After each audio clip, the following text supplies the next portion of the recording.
Hi, everybody. Good afternoon. This is Adam Bremen live on the CanDo Podcast. Today, we have a very, very special guest coming to you live from Austin, Texas, Elle De Freitas. Elle, thanks for coming on the show today. We're talking about her business. Her company is called Wonderkind, and it's a boutique marketing firm. Elle, I'd like you to, first of all, welcome you to the podcast today and tell us a little bit about your company. We're excited to have you on today. Thanks for having me, Adam.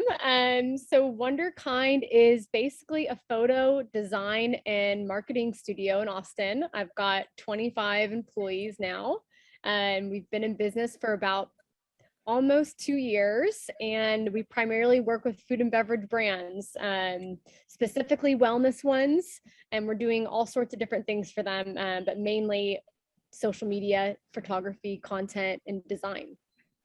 So basically, I come to you with a wellness brand, and tell me why wellness over, there's so many avenues you could have selected. And, obviously with Keto Crisp, we're a wellness brand as well. I don't know how much familiarity you have with Keto Crisp, if you've heard of it or whatnot, but tell me why the wellness space is such an attractive space. I know, but you must have a passion or a connection to it, I would assume. Yeah, I am familiar with Keto Crisp. Basically, my background was in wellness. I was, at the time when I started the company, I was doing a lot of researching about paleo and vegan and gluten-free and all those different kind of trends that are still happening to this day. Definitely. But I was really interested in better for you foods. And so as a consumer, I was eating that way. And then all the friends I had and still have at the time, when I started the company, were talking about wellness, and a lot of them had food companies themselves in the wellness space. So I just naturally, because I'm a consumer of those products, I have a much easier time talking to brands that are focusing on wellness. And two, my team's really youthful, and so they know the trends that are happening. They're quite on the cusp of like learning about better for you foods. And so it's just easier for us to market foods that we are eating, essentially. Got it. At Wonderkind, talk about your employees, because I think it's a critical aspect to your success. I mean, 20 employees in 2 years, and I see the smile on your face, and I've had a chance to visit the website, and everybody talks about what a great team environment is and how creative it is. And I think that's critical to any success of the business. So talk about your employees and really that camaraderie, which I just love. Yeah, it is a very special part of Wonderkind. And I think I didn't know it at the time when I started the company and really invested my time and energy into team culture, but how easy it is to hire now because we did that work at the start. But yeah, the team they're very youthful. And so that's not everyone's jam. A really young team, like our experience isn't what other agencies are, but we're very youthful. And that's kind of the selling point that I have to brands is we're a young team. Our energy is young, youthful. We know the trends. And we're doing a lot of things outside of work that's really fun for the girls. It's all girl team too, which very much affects the team culture. It's just having a big team of just girls, chatting. Right. Was that done purposely or just kind of happened by itself? We had a guy employee at the very start, and just naturally, for whatever reason, that's just kind of how it continued to evolve, is just a bunch of gals. We still have guys that apply, and I still will interview them and stuff, but we've just, for whatever reason, gravitated towards a more female team. And the energy, therefore, is very, very like feminine energy, like very sweet to each other and careful and really pumping each other up. It's very a special, I think, energy that, like I said, people that don't work at Wonderkind want to work at Wonderkind, and people that are here like to be here. And the other unique thing about our setup is we work out of a house. Like, so what you see behind me is the house of Wonderkind. So we're not in an office space. We are We were literally in a home. And that, Now, is that your home? no, it's just a home that we rent and they work out of. That's great. Yeah, so there's a kitchen, it's just a very special environment because they don't feel like they're going into an office space. They're coming like into a house with desks and stuff. Tell me more about that decision, because I've never heard about that, but I like it. And was that pre-COVID or? Yeah, so we started the company right before COVID. Like, we got our first client right before COVID, and then we slowly started to grow. And at the time, we were working out of my apartment, and the apartment people didn't like that it's a condo, and they didn't like running a business out of the 10th floor common room. So as we grew, we were like, we need to be somewhere else. And we never looked at office spaces. We just, for whatever reason, didn't. So at the start, we were working out of different Airbnbs that we could rent for the day. And we were doing that for about probably 2 or 3 months. And one day, as the end of the day was coming, I went into one of the Airbnb rooms, and like my employees, it was only like 4 at the time, were like sitting in a bed, the Airbnb bed, like working. And I thought, this is not a good, like, they're not, they're hunched over in like a queen size bed working. I'm like, this is not the environment professional for them to like really get work done. So Right. I just started looking for listings, and I found a house that was really great that had a backyard, because I've got 2 Great Danes, and had a kitchen, because we're working with food brands that need the look of a house for content. So, Yes. So I found a house that has a kitchen, and it was just a perfect environment. So we were in this house for a very long time, for about a year now, and we had all the team working here: marketing, design, and photography. Photography was shooting like a full, shoot studio setup in a bedroom. And then they got, too big for that space. So they moved and took over all of downstairs. And then that became too crowded for the whole team to function here.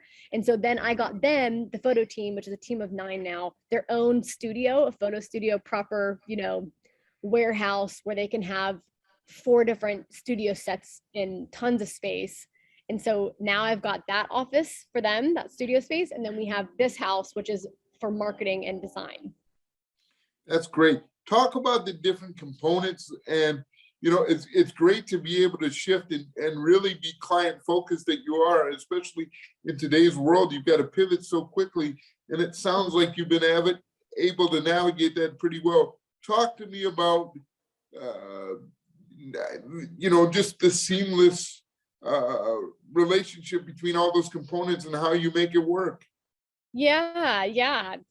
It's an interesting question, because all of those pieces of our business, which is design, marketing, and photography, they all work together. They're all kind of working hand in hand.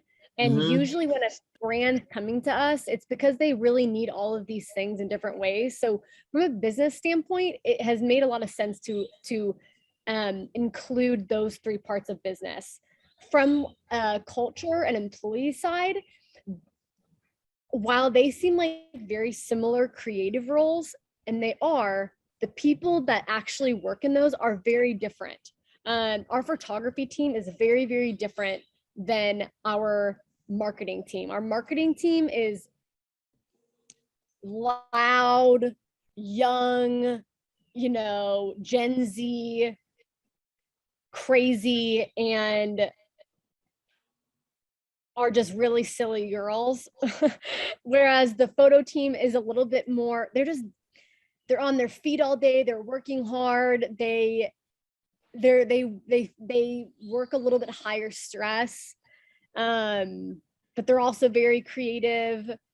And then our design team is like our very graceful, quieter girls that are also young, but they're a little bit more mature in their career. So it's 3 very different teams, and I have to be very careful with how I really force them to all interact, planning different events to just make sure that they are all in unison together. Because they're so different, it's easy, especially if they're girls. I have to worry about, who likes who and who's feeling left out. Like, I have to worry about all those things. Right. I have to yeah, I'm always like, if I hired a guy, I would never have to worry about, did I include them or did I forget to say that they look nice today? Like I wouldn't have to worry about those things, I feel like. But um, anyways, I had to force them to kind of get together, that those three groups, because they wouldn't naturally do that on their own, I think. Right. And I would assume that it's really client driven. So whatever the client needs, you do Yeah. that. Talk about, what you said, health and wellness. Talk about some of the brands that you work with. Curious. We work with so many now. We probably work with about 50 brands or more per month, across the three different teams. Um, the ones that we're excited about would be Minimalist Baker. It's a vegan recipe developer, and Yes. she's launching something new soon, and so we're working on that. That's very exciting for us. Better Bagel, which is a plant-based, low carb. I think it's keto friendly too. Bagel. I saw your Instagram. I love that. Wasn't it with the airplane? Yes, yes, yes, yes. Yes. Right. And guys, if you get a chance, follow them on Instagram. Go ahead and with the Instagram handle. They've really got some creative stuff on there. Yeah, it's at Wonderkind Co. We try to keep that Instagram so fun. We show obviously our best work and our most fun behind the scenes office moments, but it's been fun growing that account. And what's interesting is we have some brands following us, certainly, but mainly who's following us are consumers. And so it's really nice we have a community of basically consumers. So it's nice to kind of share our work and share about new brands, because our consumers are finding out about those new brands. It's really cool. Right. And I love the way your photography pops and it comes in your face, and it's the things for a drink, it shoots all over, and it's very aesthetically pleasing. So you guys have done a great job. I'm very, very interested, and obviously having a food brand ourselves, I can relate to a lot of those cool things. What advice would you give, to a brand starting out? Number one, things to look for. A lot of our customers are just interested in the business space itself and just learning more about how to go about getting things done if they have an idea or a strategy that they ever wanted to implement. Yes, for new brands, something that weirdly I think goes overlooked is make sure your product tastes good. If your product tastes good, you will probably be successful. Like, don't forget about that part when you're building and you're trying to, go with a co-packer and raise, get funding and have a marketing strategy, blah, blah, blah. Don't forget about the product, because I think there have been brands that they defy all odds, like Honey Mamas. Their packaging isn't, at the time when they first launched, they wasn't the best. Same with Coconut Cult. It's a crazy looking package. And you can tell that the most important thing for both of those brands were the actual product. And that's why they've developed a cult following and people loving their brand no matter what they do. It's because they have an awesome product that people really wanted. So I think my advice to brands that start out is make sure your product tastes good, and make sure you're just aware to a large extent or a minimal extent of who your competitors are, who's in the space, what's going on. And also, like everyone says, who your target audience is. I say that also, just know that you'll spend a lot of time thinking about who's my target audience before you launch. A lot will change once you launch. And so just be ready to listen and learn after you launch, after you've kind of put all this thought into who your target audience is. It might change when you launch, and you might be really surprising who actually it is. And so be ready to listen and understand maybe something you weren't expecting. Yes, obviously a critical standpoint, in my opinion, is to really listen and to get involved and really pay attention to your customer. And here at Keto Crisp, we focused on taste and texture, number one. So I'm really, really happy that you brought that up. And thankfully, so many people have enjoyed our bars, and we're humbled by the success and taste and texture and I couldn't agree more with you. So it's great to hear that feedback. What's next for you guys on the business standpoint? Or with being so young and innovative, I'm sure you guys are always thinking about ideas and on the cutting edge of technology and things moving so rapidly. Talk about that and how it affects the business from a creative standpoint and from just a service standpoint. Yes, such a great point. When we launched, we weren't even thinking about TikTok, and now it's one of the biggest things we're focusing on is TikTok. That's a big part of what I'm thinking about for 2022 is how to provide great TikTok content and management to our brands. Of course, we're starting to think a little bit about the digital world and just all the fluff around NFTs and we're just thinking, how can brands interact with that type of digital world? Yes. But mainly those two things is what we're talking about most. And just keeping our eyes and ears peeled for other channels that are cropping up, the potential of in-person events again. Yeah, just thinking, I mean, we've been ready for in-person events for a long time. But when brands are ready to be more in person with larger activations with influencers or consumers. Yeah, those are all the things I'm thinking of. And now I feel my employees that are 20 and 19, they're the ones that are going to tell me what's trending and what's new. I think I'm already like too old. No, I think that it's great though that you give them the opportunity to really drive that bus, because Sure. they're in it every day and they Yeah. see it. They've got their finger on the pulse. That's right. And I really think that that's a great strategic, a move on your part. That's great. Thank you. What was I going to say? I always end or like to talk about a can-do moment.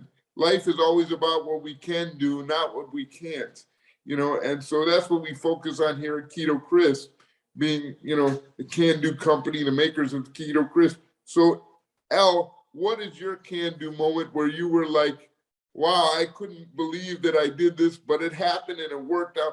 For me, it was actually losing the weight and then launching Keto Crisp. If you would have told me 3 years ago I would be in the bar business, I would have said I have no idea. But here we are today with a successful business because of our customers, our taste and texture. So getting back to the question, what is your biggest can-do moment? Yes. Oh, great, really great question. And it's really where I am today. So 2 years ago, I just had quit a job that I didn't love. And I had done mainly sales in my career. I'm a social work major from college. Yep. Did sales, and I just started this company on a whim, and I really thought it was going to be maybe 2 employees and maybe 5 clients and a very small little thing that I could do, on the side or whatever for fun. And today I've got 25 employees that are on salary. We do tons of business every month. We own 2 different places where people work. And I think that is a big can do. I was never managing any employees. I had never done really many of the things that we do now. Never hired, never acted as a CEO in any way, shape, or form. I was just kind of a marketing manager or sales manager. And so that is a big can do. And I always, when I do talk to students in college, I always tell them that you really can be anything that you want to be. You just have to try. I think that you make your own luck. I think when you put energy into things, when you want to be something, you study it, you research it, you follow people that do that, you ask them questions, you really start to live the life that you want. And I think that you really can do the things that you want to do. So that's what I have to say about that. Yeah, I think that that's great advice, and it's simple advice. And I think oftentimes you try to clutter it and make it too difficult, Yeah, but it is really a great thing to just keep it simple, keep the eye on the prize, that's right. go, live it, breathe it, love it, and there are going to be ups and downs. Uh, talk about talk about some of the challenges that you've seen because Mhm. of the world that we currently live in now, and how you've turned it into a positive. Yeah, the biggest challenges I see for me right now are just hiring and just having a team. Um, like I said, I never did that before this, and now I have 25 employees that I have to really juggle a lot of things for each person and just how they feel and just are they getting the right growth? Are they getting the right guidance? Are they performing the way that I need them to? It's a lot to juggle. And I think my biggest challenge is that, and what I'm learning from that is to have grace and empathy and humility on my employees and really slow down and be solution oriented. What's the best solution here? Yeah, I think hiring and firing is very tough, and it's been my biggest challenge is that definitely. And yeah, I think that is my biggest challenge, and just slowing down and I guess giving them grace and maybe patience as they have patience with me as Yes. I'm doing things.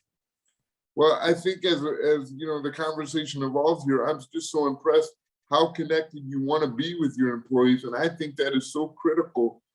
To the success of any business are the people that is the most critical aspect of the people that are around you will make the business go. You could have the greatest product in the world, but if you don't have a great team, everything Yeah, goes out the window. And the ability to understand, to listen, to be empathetic, to be there, to be the coach, or to be, that yeah. motivator Mm. is critical. And it's something that you've obviously, worked hard on, and Yeah. I think Mm. it's a great skill set to have. And I Thank can see you take a lot of pride in your employees and the culture that you you. created. Definitely. Yes, yes, yes. I'm very proud of Um, them. Mhm. yes, absolutely. Um, I- so what are some of your hobbies? Let's talk about some fun stuff. What do you like to do there in Austin? You're catching me, I feel like, in a time where all I do is work, but I like to travel. I like to cook things. I used to do a lot of wakeboarding. I like to, Cool. yeah, I like to read. I spend a lot of time with my family. I've got two big, crazy ass dogs that I have to keep exercised. Yeah, Tell me about your family. I love family. It's so important. I love them. Yeah, my family is in Dallas, so just about 3.5 hours away, and I go there a lot. They come down. Yeah, I've got a brother who goes to UT, just around the corner from me, and my sister's in Seattle.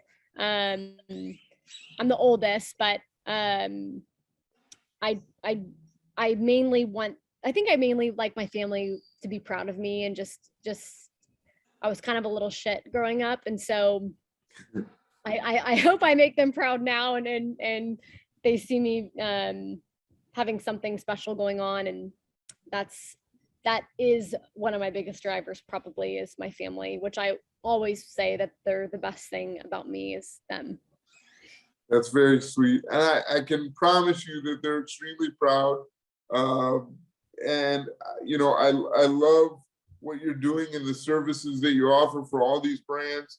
Tell to our listening audience how they can get a hold of you again. And, Yeah. what would be your 25-second elevator speech? Okay. How to find us first is wonderkindco.co is the website. And then Instagram is at wonderkindco. And TikTok, I think is at Wonderkind or Wonderkind Co. We've got videos going out all the time. I have a very fun TikTok team. If you ever wanted to email me, it's ELLE@wonderkindco.co. Elevator pitch. I just truly think there's no better team. If you have a youthful audience, if your target audience is anywhere between the ages of 20 or 19 to 45 and skew just a little bit female and have a brand that is wellness, food and beverage in any way, I cannot think of a better team, a more passionate team, a more in the know team. I think we're very trendy. I think we bring a lot of energy to a brand, and we're very aesthetic. We're very design focused, and so we make beautiful content, but also content that we know that a consumer like us would care about. If that doesn't sell them, I don't know what will. What's that? If that doesn't sell them, I don't know what will.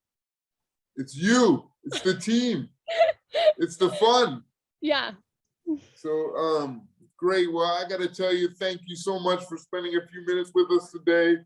I really enjoyed meeting with you. I can't wait to continue to follow you in the success of your business. And, thanks again. Thank you for having us, Adam. We'd love, No problem. The girls would love some keto crisp. Yes, we'll text me your address and we'll get them right out to you with some keto crisp swag, and maybe we can do a TikTok together or something. That'd be great. I'll have the girls do a tasting. Okay, great. That'd be awesome. Yeah. Thank you so much. Have a wonderful weekend. Thank you, Adam. You got it. So nice to meet you, Al. I really appreciate it. You too.